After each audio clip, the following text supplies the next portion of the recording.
এই শটটা জিশান খেলেছেন নিজের খেলা একেবারে প্রথম বলে। একেবারে ভয় ডরহীন ক্রিকেট, কোনো বাদ বিচার নেই, সব বলেই যেন মারতে হবে।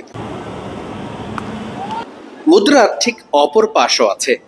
অতিরিক্ত আগ্রাসী হবার কারণেই নাসুম আহমেদের এই বলেই ক্লিন বোল্ড হতে হয় জিশানকে।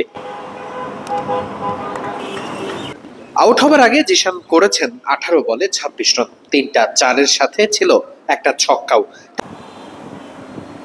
আগ্রাসী ব্যাটিং এর কারণে জিশান ঠিক এভাবেই সবার কাছে প্রশংসিত হচ্ছেন, কিন্তু জিশানের ব্যাটিংটা দেখে ঠিক আশরাফুলের ব্যাটিং এর কথা মনে পড়ে যায়। 2005, 6, 7, 8 সালের দিকে মোহাম্মদ আশরাফুলের ব্যাটিং ছিল অনেকটা এমন ঘরানারই। অতিরিক্ত আগ্রাসী থাকার পরেও আশরাফুলের ব্যাটিং গড় আর স্ট্রাইক রেট খুব একটা বৃদ্ধি পায়নি তখন।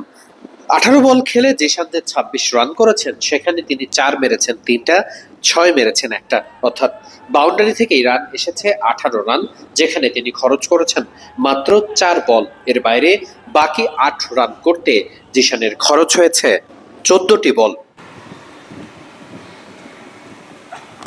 এই কয়েকটা বলগুলোর দিকে একটু খেয়াল করা যাক। জিশান আলম অফসাইডের বাইরের বলগুলোতে বেশ কিছুটা আনকমফোর্টেবল ছিলেন। ব্যাপারটা যতটা না তেমন, তার থেকেও বেশি তার অতিরিক্ত আগ্রাসী ভাব থাকার কারণে বেশ কিছু বল তিনি ডট বল খেলে ফেলেছেন, আর যেটার কারণে মাঠে অনেক সময় মানসিকভাবে চাপের মুখে পড়তে হয় একজন ব্যাটসম্যানকে।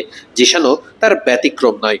আগ্রাসী ব্যাপারটা নিশ্চিত করেই ভালো। বর্তমানে টি-20 জামানায় এমন ব্যাটসম্যান পাওয়াটা বেশ দরকারি। জিশান আলম বাংলাদেশের ক্রিকেটের জন্য নিশ্চিত করেই একটা ভালো দিনের আশার পতাকা মাত্র। কিন্তু জিশানের যে সমস্যাগুলো ধরা পড়ছে, সেগুলো নিয়ে ভবিষ্যতে কাজ করে একেবারে পোক্ত হয়ে জাতীয় দলে ফেরার রাস্তাটা ঠিকঠাক মতো বাংলাদেশ ক্রিকেট বোর্ড করবে কিনা, সেটাই প্রশ্ন।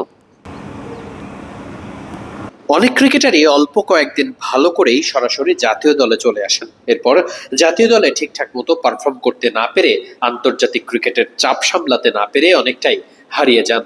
আর সেই হারিয়ে যাওয়া ক্রিকেটার পুনরায় ফিরে পাওয়াটা যেন অনেক কঠিন হয়ে যায়। জিশান আলমদের মতো এমন ট্যালেন্ট নিশ্চিত করেই বাংলাদেশ ক্রিকেট হারাতে চাইবে না। তাই তো ঘরোয়া ক্রিকেট থেকে শুরু করে নির্দিষ্ট ক্যাম্পিং এর মাধ্যমে একজন ক্রিকেটারের সম্পূর্ণ ভুল ত্রুটিগুলো যত সম্ভব ঠিক করে অভিজ্ঞতা সঞ্চার করে তবেই জাতীয় দলে ফেরা উচিত।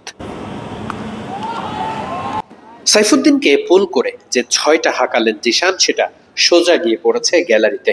জিশানের এমন ব্যাটিং নিশ্চিত করেই ভবিষ্যৎ বাংলাদেশ দলের একটা রূপরেখা বলে দেয়। জিশানও বাংলাদেশ ক্রিকেটের ওপেনারদের অন্যরকম এক উচ্চতা নিয়ে আসবে, সেই প্রত্যাশা অনেকেরই। চট্টগ্রামের জহুর আহমেদ চৌধুরী স্টেডিয়াম থেকে ওয়াহিদ মুরাদ, মিডফিল্ড।